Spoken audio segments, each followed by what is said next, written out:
Doctor Kiran, నువ్వేం సబ్బు వాడతావు? కిరణ్: ధనుంజయ సబ్బు డాక్టర్.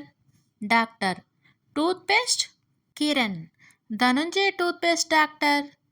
డాక్టర్: మరి shampoo? Kiran: Dhanunjaya shampoo doctor. Doctor: Dhanunjaya international బ్రాండా?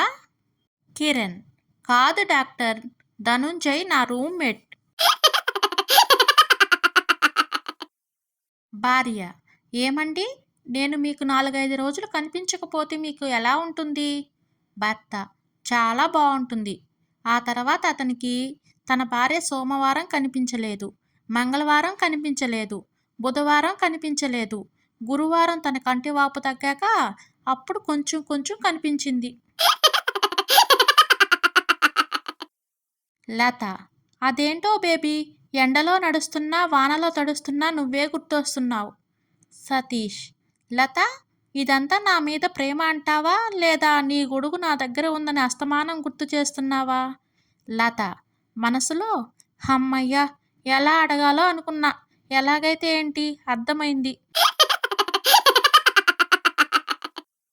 భర్త: రాత్రి నువ్వు కలలోకి వచ్చావు. భార్య: అవునా, ఏం చేశాను? భర్త: ఏం చేయలేదు, మౌనంగా ప్రశాంతంగా కూర్చున్నావు. భార్య: అలాగా, అది ఖచ్చితంగా కలే. సుబ్బారావు భార్య మంచాన పడి చివరి క్షణంలో, ఏమండి, మనం స్వర్గంలో కలుద్దాం, మీకోసం ఎదురు చూస్తూ ఉంటా అని కన్ను మూసింది. ఆ రోజు నుంచి సుబ్బారావు చేయని పాపం లేదు. తన మాజీ ప్రేయసి పెళ్లికి వెళ్ళాడు సుందరం.